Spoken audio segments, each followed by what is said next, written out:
पूर्णिमा के नारियों को, स्त्रियों को अखंड सौभाग्य के लिए जो नारी वैधव्य नहीं होना चाहती है, उस नारी को, जिस नारी के यहाँ संतान नहीं हो, औलाद नहीं हो, उसको पूर्णिमा के कितने व्रत करना चाहिए।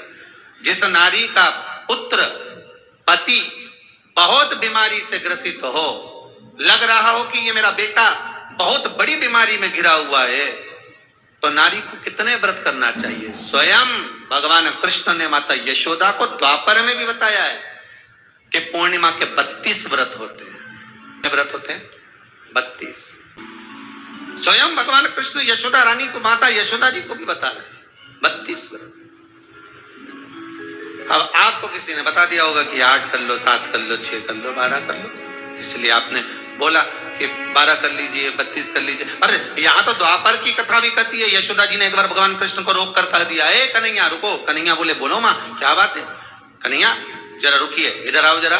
भगवान कृष्ण आए।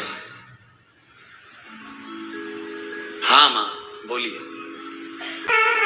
किस जगह का प्रसंग है ये। जिस समय पर राधा रानी कुरुक्षेत्र में नंद बाबा और यशोदा जी को लेकर कुरुक्षेत्र के कुंड में, ब्रह्म सरोवर में स्नान कराने के लिए लेकर जाती है, ग्रहण का समय पर। और जब भगवान कृष्ण उस कुरुक्षेत्र के उस सरोवर में स्नान करने आते हैं, तब यशोदा जी ने अपने लाला से प्रश्न किया है, पूछा है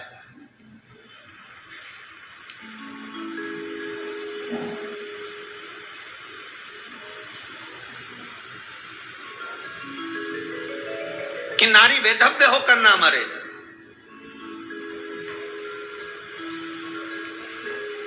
उसका पति कोई रोग से ग्रसित ना हो, उसका पुत्र किसी रोग में ना पड़े।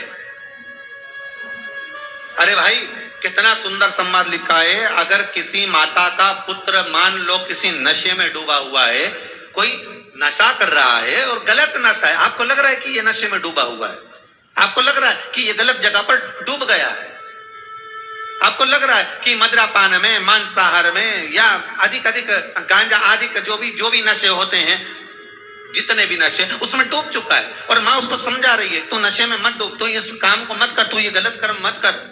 माँ उसको समझा कर हार गई।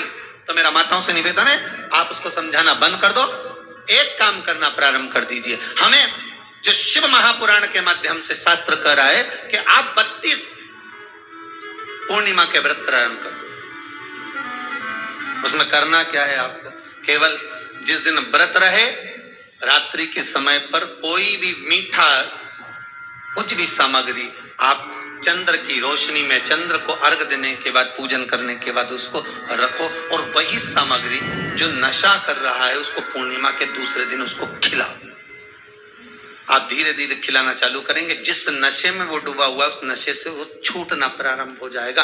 2 पूर्णिमा व्रत करके तो देखो, तीसरे में तुम्हें जरूरत ही नहीं पड़ेगी। धीरे धीरे आप वो छूटना प्रारंभ हो जाएगा। स्वयं भगवान कह रहे हैं, यशोदा मैया ने कन्हैया को रोक लिया कुरुक्षेत्र के उस मैदान में, और भगवान कृष्ण का दर्शन माता यशोदा जी करी। बहुत दिनों के बाद माँ को, आज माता यशोदा को लाला का दर्शन हुआ, बहुत समय के बाद, जाने के बाद, बहुत समय के बाद।